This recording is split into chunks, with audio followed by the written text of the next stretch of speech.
Hello everybody and welcome to a brand new Elder Scrolls Online special request character build with me, Sherman. Today guys, I bring you something new, exciting, and interesting.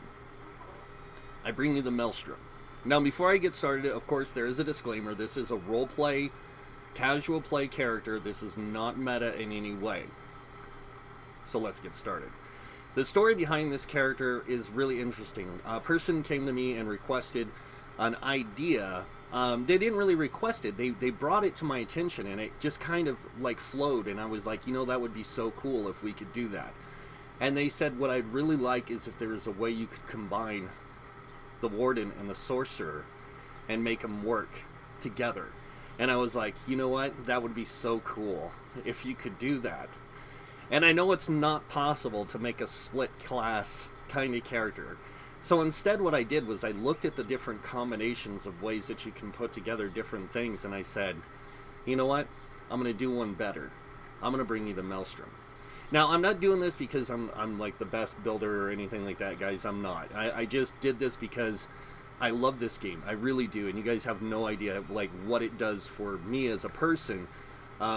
It's a place where I can express my imagination in ways that I could never do before. And so this is it. This is the Maelstrom build. The name of the character, of course, is the Maelstrom. We are High Elf Warden. We do have 64 points in the Magicka. As you can see, that gives us 34k Magicka, 18k health, 12k stamina. We do have 1677 magic recovery with a 2698 spell damage, 57% spell critical. We do have a 16k spell resist, 14k physical resist, and it gets even better. We have the Thief of Mundustone. We are using Witch Mother's Potent Brew with this because this works out really well with this setup. Now let's go ahead and take a look at the rest of the stuff we have in the gear. We do have the Tri-Crown pots for when we need tri-pots for like tanking or something. This does use the spell pots primarily because it is a damage dealer primarily. We do use the Longfin Pasty Melon Sauce if we need to tank, but we primarily use the Witch Mother's Potent Brew. Now, let's go over the scents. Starting with the monster scent I chose for this, I chose the Shadowrens guys because I felt that this really played well into the idea of like a mix between the Warden and a Sorcerer. Because the Sorcerer can summon a Daedra to fight by their side. This is how you can do it with the Warden. Now this set gives you a 1-piece magic recovery, 2-piece. When you take damage, you have a 15% chance to summon a shadowy Clanfear for 15 seconds. This Clanfear's basic attacks deal 4,816 magic damage and apply minor main to the enemy for 10 seconds, reducing their damage done by 15%. This effect can occur once every 15 seconds. Now, here's where things get really astonishing. This character isn't only a damage dealer. This character is also a tank. I know, quite surprising, but it can tank. I've already tested it, and this thing's a beast. Moving on to the next set we're using is Julianus. Of course, magic damage. We need Julianus to carry us a little bit. As you can see, this set gives you 2-piece spell critical, 3-piece max magic, a 4-piece spell critical, and then the 5-piece even more spell damage. Now, the interesting combination here, and the reason why I chose Julianus was because it does give you that higher spell crit and that higher spell damage. For the way this character works, our next set is Overwhelming Surge. This is to give it that idea of being more of a sorc character with having this torrent of electricity that shoots out around you. So, the 2-piece is max magic, a 3-piece spell damage, 4-piece spell damage, and then the 5-piece. When you activate a class ability, you have a 15% chance to summon or surround yourself with a torrent that deals 2,535 shock damage to the closest enemy within 12 meters of you every second for 6 seconds. This thing's cool. And this build is pretty wicked. So that's just the sets. Now we're going to go over the traits and the enchants, starting with the monster set. We do have Invigorating Helm, Invigorating Legs, and the legs are medium, though the helm is light, and both of them have tri-stats. The chest itself is heavy with a tri-stat, and it's reinforced to allow us to be able to hybridize into more of a tank role if necessary. On the smaller pieces, we have Divines, all max Magicka. This is a light armor build. Now, I know what you guys are thinking. How can this thing be a tank? And I'm going to show you actually how you can make it into a tank and how you can play it as one at the end of the video. So we're going to show the damage put the damage side of it first, then I'll show the tank side. This video will be a little long because of this. So moving on to the jewelry. On the rings, we do have 2 tri-rune stats. This is to build out our resources for when we're tanking and when we're not tanking. So we have that little bit of extra stamina for blocking and dodge rolling and stuff like that. But we mainly have the tri-runes so we can hybridize into that more tankish role. Now, as you can see, we have 2 spell damage enchants on here.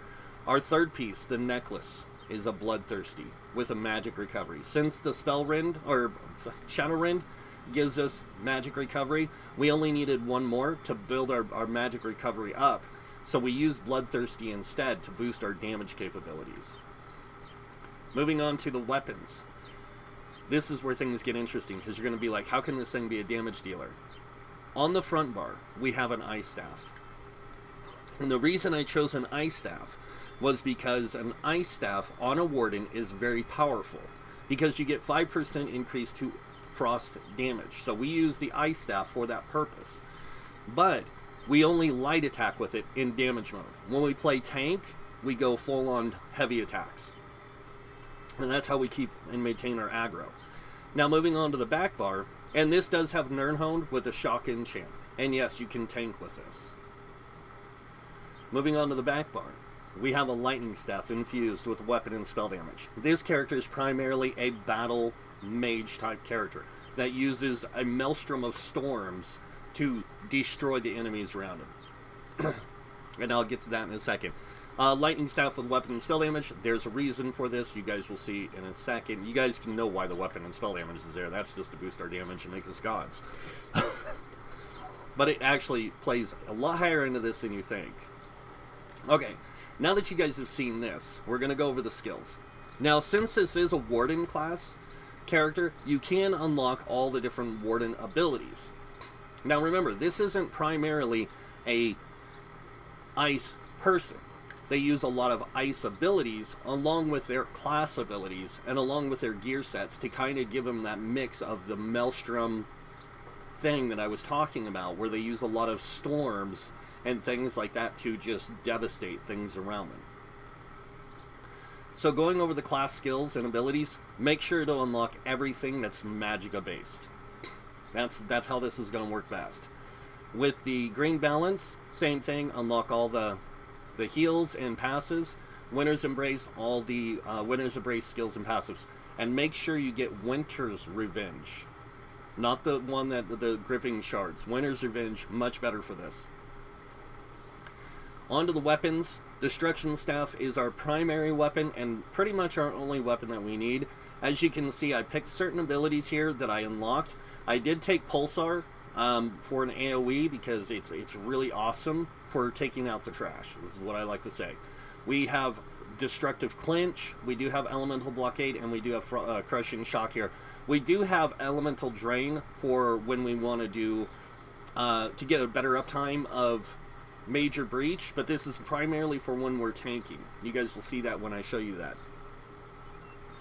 Alright, moving on to the rest of this. The armor, light armor, get all the passives. Also, make sure you get the Dampen Magic Shield. This is what you're going to use primarily when you're tanking.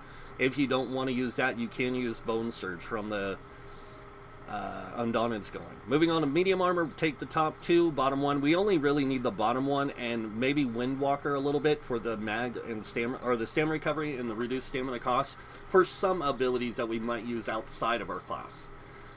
Heavy armor, top 3. And then moving on to Soul Magic, make sure you get all the Soul Magic stuff, because I do take advantage of this in different playstyles. I might even run this on the back bar for magic damage, because as you can see, this thing does a ton of magic damage, even on the back bar of this build. And then I can take advantage of the Soul Shatter whenever I drop below 20% health. Moving on to Fighters Guild, I do unlock Dawnbreaker Ring of Preservation, and Rearming Trap for different reasons. I use this for when I'm tanking, maybe, to give some better support to my group. I might even play healer with this. This thing can be a healer as well. Moving on to the Mages Guild, unlock all the passives and abilities. Here, do get Structured Entropy. You're going to need this for when you play tank. And trust me, it works out. Sejic Order, unlock all the passives and abilities that fit best for you. I primarily went with mainly the Magicka stuff that I thought would work best. And then in Daunted, you can see I skipped Trapping Webs. I did all the Magicka-based ones, except for Inner Beast and Spike Bone Shield. I did take these two so I could have a ranged taunt that was stamina-based for when I'm tanking, and a Bone Shield for when I'm tanking if I want to use something other than Dampened Magic. Moving on to Alliance War. I only took Warhorn, and then for support, I took all the support skills that would best reflect my ability to offer support. Now moving on to racials. Take all the high elf racials, it's really important. Elemental Talent, the 258 spell damage is awesome. The spell recharge, whenever you activate a class ability, you restore X amount of stamina or magical, whichever is lower. So when you're tanking, you're going to be restoring stamina, which is going to help you with blocking, breaking free, and dodge rolling. Now, moving on to crafting. Alchemy, oh my god. I'm just going to shoot myself. Not literally, it's a figure of speech. It's because I'm being stupid. Medicinal use. Make sure you get this. It's really important. It makes your potions effects last 30% longer. And then provisioning, Gourmand, and Connoisseur. Also, I did it again. It's Gourmand and Connoisseur, not Chef. Gourmand and Connoisseur. Make sure you get these. This makes your drinks last 20 minutes longer. This makes your food drinks last 20 minutes longer, your food lasts 20 minutes longer. Really good. Now, let's go over the skills we have on our bar. Starting with the first bar, we have Crushing Shock. This is here to basically be our primary spammable. It also does an interrupt, sets enemies off balance and stuns them for 3 seconds. Really good for either tanking or doing damage. The next ability we have, we can also use as a spammable, and that is the Screaming Cliff Racer. This thing does a lot of magic damage, and it does more damage based on how far away you are from the enemy. So the further away you are, the more damage it does. That's why I have it here, is because it depends on which, like, the distance I am from enemies. If I'm up close, I'll use Crushing Shock. If I'm further back, I'll use Screaming Cliff Racer. And then we do have Deep Fissure. This does magic damage. It also applies Major Breach, reducing spell resistance by 5,280 for 6 seconds. We use this a lot. We also have Frost Clinch. A lot of people don't use this, but this, what it does is it does frost damage, it does additional damage over 8 seconds, and it immobilizes targets for 6.5 seconds. Really good crowd control CC ability. Last ability we have here, and you can swap this with other abilities, but I do like using this because it's a really nice protective thing. It gives you a shield for 33,806 damage for 3 projectiles, and then each time you absorb a projectile, you restore 748 magicka and launch an icy bolt back at the enemy, dealing 7,028 frost damage. It's really nice. It gives you a little bit of survivability when you're in dungeons or even in a trial setting. Really nice. Last but not least, the thing that makes this so good, Northern Storm. This is unbelievable. As you can see, this thing can deal 4,684 frost damage every second for 8 seconds to enemies around you, reducing their movement speed by 40%. You and nearby allies gain major protection, reducing damage taken by 30%, and while slotted, your max magic is increased by 8%. So on the front bar, you're going to have this. And this is going to boost your damage a little bit, and it's going to do a lot of damage, and this is your primary ultimate you use. On the back bar, we have first ability on the bar, Winter's Revenge. This does 2,283 frost damage every second for 12 seconds, and then enemies hit are overcome with Bitter Cold, reducing their movement speed by 30% for 3 seconds. This ability has a higher chance of applying Chilled status effect, and it does. If you apply Chilled with this, with the ice, some of the other ice abilities, you can immobilize enemies even better. Now, we aren't using an ice staff on the back bar because I wanted this to use the ice and shock. The next ability we have is Blockade of Storms, and this one is an AoE, like straight line AoE, does a lot of damage, does lightning damage, or X amount of lightning damage every second for 8 seconds, and enemies standing in it can be concussed and set off balance. That's the reason why we use a shock enchant on the front bar. Now, moving on, we do have Storm Pulsar. This is here for AoE trash taking out, and as you can see, it does X amount of shock damage to nearby enemies and inflicting them with minor mangle, reducing their health by 10% for 33 seconds. Yes, you can spam this. Every time you hit an enemy with it, it will reapply minor mangle. So, when I'm in a trash group, I use this as my my spammable. When I'm not in a trash group and I'm doing more single target, I use this as a up-close spammable, this is a ranged spammable. I know, sounds weird, but it works out really well. The next ability we have, of course, is our Blue Betty. This is really good. It gives us magic back over 27 seconds, and then it gives us major sorcery, increasing our spell damage by 20%. When you summon this, it removes one negative effect. So we can spam summon this to remove negative effects if we need to. The next one, Inner Light. We have this here to boost our max magicka. It gives us a little bit of spell critical, but it puts this almost on the same level of max magicka as what we have on the front bar. We are 1% off, so we want to keep this here.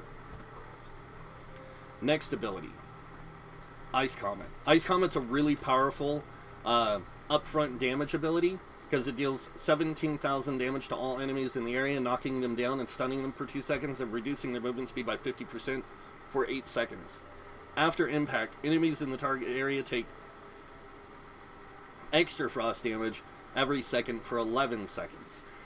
If you have this down, and you can get it timed just right, because this only lasts for 11 seconds or whatever. If you can time it right, you can earn enough ultimate to where you can do Northern Storm again. It's really hard, but it can be done. And you can drop Northern Storm right afterwards. Things just melt around you. Most of the time you will be using Northern Storm, but that combo together is crazy. And I have gotten it to work a few times. Alright, so now that you guys have seen the skills, let me go over the CP with you guys, starting with the red tree. Now you guys are going to see that I have this set up pretty much like all my other characters, except for the damage side. The damage side I focus more on to damage with staves. So, moving on, 56 into Ironclad, reducing damage taken from direct damage attacks by 20%. We have 18 into Spell Shield, increasing our spell resistance by 1729. This is what allows us to tank later on. I'll show you guys how. Next, we have 20 in Light Armor Focus, increasing your physical resistance by 1900. We have 31 into Thick Skin, reducing your damage taken from damage over time effects by 13%. 43 into Hardy, reducing your damage taken from physical poison disease damage by 10%. And then 43 into Elemental Defender, reducing your damage taken from Flame, Frost, Shock, and magic damage by 10%. Moving on over here, we have 40 in the Bastion, increasing the effectiveness of your damage shields by 16%. And then 19 in a Quick Recovery, increasing your healing received by 5%. Moving on to the green tree, 40 in the Warlord, reducing break free cost 16%. 16 in the Sprinter, reducing sprint cost by 10%. And then 16 in the Bashing Focus, reducing your bash cost by 10%. Moving on to the middle here, we have 75 in Arcanus, increasing mag recovery by 14%. 43 in the Tenacity, increasing your stamina return of fully charged heavy attacks by 10%. And then moving on over here, we have 40 into Tumbling, reducing your dodge roll cost by 16%. 40 into Shadow Ward, reducing your block cost by 16%. And then moving on into the blue tree, we have 43 into Blessed, increasing your healing done by 10%. 56 into Elfborn, increasing your critical damage and critical healing with magic abilities by 20%. 56 in Elemental Expert, increasing Flame, Frost, Shock, and magic damage by 12%. And then 35 in the Staff Expert. This increases your light and heavy attacks with Destruction Staves, Restless Staves, and Overload by 20%. 40 in the Mastered Arms, increasing your direct damage done by 16%. And then moving on, we have 40 in the Thaumaturge, increasing your damage done with damage over time effects by 16%. Now, the big thing, the big show, damage. This is a really interesting build because of how it works. Because of the way it's set up and the way everything works, you do have to be up close for it to work really well. So we're going to go ahead and do this really fast. Watch and see. Ice.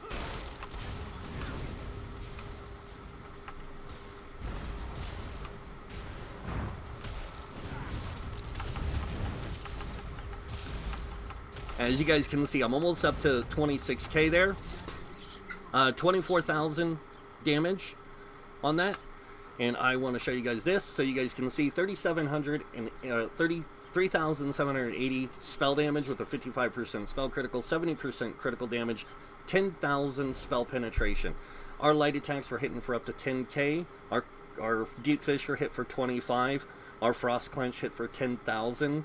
11,000 on the cliff racer, and then I think that's pretty much it for this. Yeah. So on small targets like dungeon bosses, things like that, that's about roughly what you can pull in DPS, unless you have a really good tank keeping major fracture up and major breach really good. So now moving on to the big guy over here, this is where things are going to get really interesting. So potion, same process, but this time we're going to start with our niche.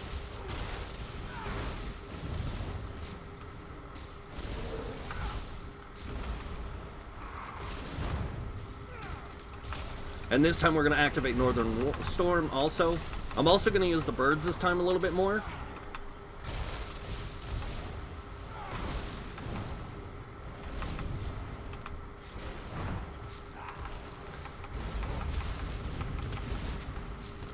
There you guys go. I can get this thing up to about 35k DPS on that thing in an organized group. As long as you're not throwing out heavy attacks on the ice staff, you should be fine. And every time you need resources, if you're running low, heavy attack with your lightning staff. It'll give you more resources back than the ice staff will. The only time ice staff will give you more resources back is if you're using heavy armor. Now, I've shown you guys how to play this as a DPS, and I will show you what it's like in a dungeon, but I'm going to switch it to a tank in order to do that. And I'm not going to change anything other than my skills on my bar. I'm not even going to change my health. I'm going to change my food.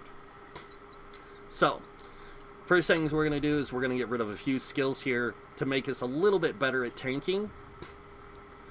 We are going to get our armor skill from light armor, and we're going to put this on our front bar.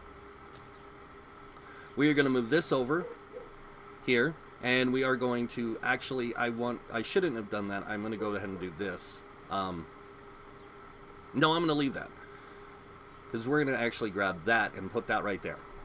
This is what we're going to have on the front bar. On the back bar, we are going to remove inner light. Or no, sorry, we're going to move inner light over. We're going to move the Betty Netch over. We're going to leave that as is. And then we're going to grab our Ice Fortress. This is what we're going to use for our character to tank with. Okay? And I'm going to change my food. Now, I want you to see my mag recovery here. My mag recovery does drop quite a bit. But not by a whole lot. And we are going to be using the power pots.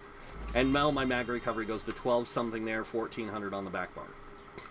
Now we're going to go ahead and jump over to the Depths of Malatar. Now the only way you can tank with this thing like this is because of how much mitigation this thing already will have built into it, and I almost screwed up. One other thing you are going to want to do before you switch to tank is you do need to change to the Lady Mundstone to get higher resistances. Because we are using Divines, the Lady Mundstone will boost our resistances a little bit higher. 20k and 18k. When we are fully buffed, we go to 25, 24. This is more than enough to tank most normal dungeons. This is more than enough to tank base game veteran dungeons. DLC dungeons might be a little bit more difficult. Trials, you can tank, I would say, most of them on normal. Veteran mode, mainly Craglorn.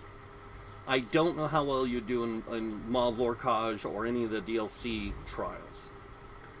So, and I did test this in Black Rose Prison also, just to let you know. It works really good in there. So,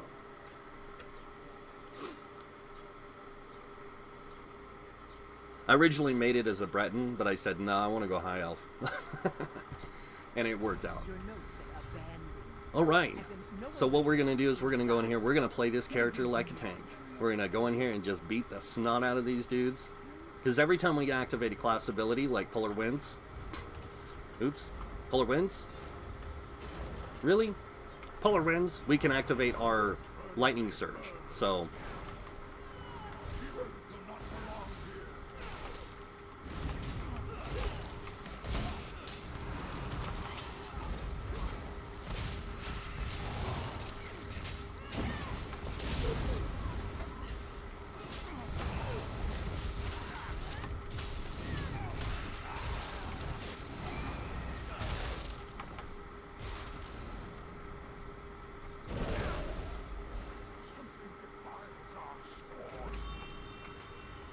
Oh my god, I hit the wrong button again.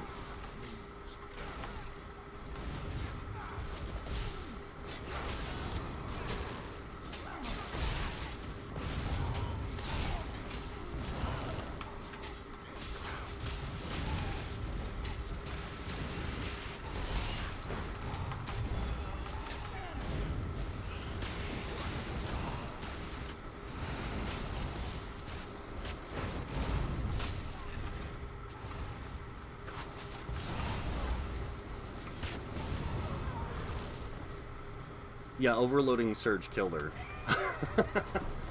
That's awesome. Alright, let's get ourselves buffed up again. Let's find Big Ugly and let's go to town on this guy, because I want to bring him down.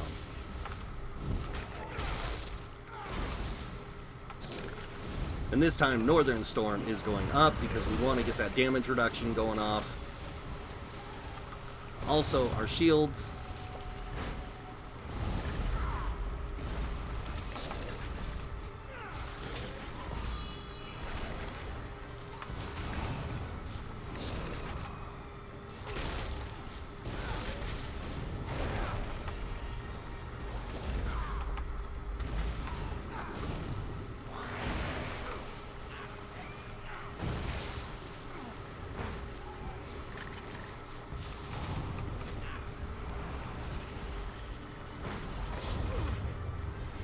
And if you guys didn't know, blocking costs me magicka, because I'm using the Ice Staff to block. So...